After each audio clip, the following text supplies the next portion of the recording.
2018 के इलेक्शन की जो सबसे ज़्यादा एक्यूरेट प्रेडिक्शन थी वो आपने की। आपने देखा तहरीक लब्बैक ने किस तरीके से राइज़ किया, किस तरीके से इनसे मुआहदे होते रहे, किस तरीके से ये 4 साल के अंदर अंदर इतनी ताकतवर जमात हो गई कि जत्थों में तब्दील हो गई, पुलिस पर टॉर्चर करने लगी और आज रियासत को इस पर दहशतगर्दी का इल्ज़ाम लगा के पाबंदी लगानी पड़ी।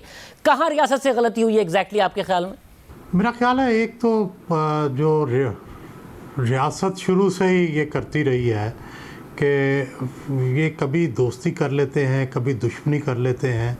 और ख़ास कर मैं ये समझता हूँ कि जिस तरह नून लीग के ख़िलाफ़ इस्तेमाल किया गया या इस्तेमाल हुई तहरीक लब्बैक, वो गलत था। उससे एक वायलेंस की तरफ जो रुझान है हुआ।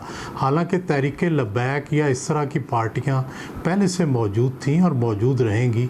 आप देखें, ये जो कालदम करार देना है या पाबंदी लगाना है, ये तो पाकिस्तान में मजाक है। बज़ाहिर तो ज़ाहिर है रियासती रेट कायम करने के लिए आपको ये करना पड़ता है, लेकिन आप देखें कि इससे पहले ANP पे पाबंदी लगी, अवामी नेशनल पार्टी होती थी, वो ANP की नैप जो थी वो अवामी नेशनल पार्टी बन गई। तो इसी तरह आप देखें हाफ़िज़ सईद साहब की पार्टी है, दावत-उर-रिशाद है, उस पर पाबंदी लगी, जमात-उद-दावा पे पाबंदी लगी। वो किसी नए नाम से काम शुरू कर देते हैं। उसी तरह उनकी लीडरशिप है, उसी तरह पार्टी मौजूद है, उसी तरह उसकी वर्किंग मौजूद है।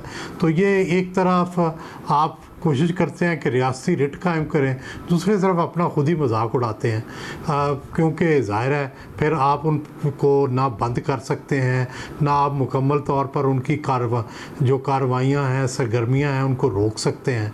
तो ये मजाक ना ही करें तो बेहतर है। उसकी वजह यह है कि अब आप देखेंगे कि तहरीक लब्बैक किसी नए नाम से जो है वो सरगर्मी में अमल हो जाएगी, वही उसकी लीडरशिप रही, वही सारी उसकी कार्रवाइयाँ रहेंगी। रियासत जो है वो गैर जानिबदार होती है। रियासत जो है वो इससे सबसे ऊपर होनी चाहिए। जब रियासत किसी के साथ इस तरह की साज़बाज़ करती है, जब आपने मुआहदे किए, जब उनके साथ बैठ के बातचीत की, जब उनको आपने बाकायदा पैसे दिए और पैसे दे के घर भेजा, तो उसके बाद आप क्या तवक्को करते हैं कि क्या वो पार्टी जो थी उसने लोगों में मकबूल नहीं होना था?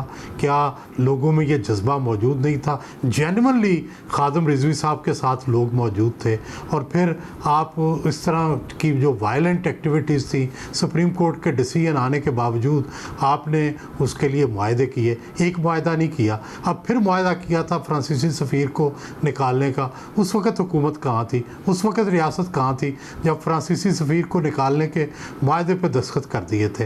वो मुआहदा कितना गलत था, पहले उसको भी सोचना चाहिए। अब इन्हें बाद में होश आई है जब इस मुआहदे पर अमल करने का वक्त आया कि फ्रांसीसी सफ़ीर को निकालेंगे तो दुनिया क्या कहेगी।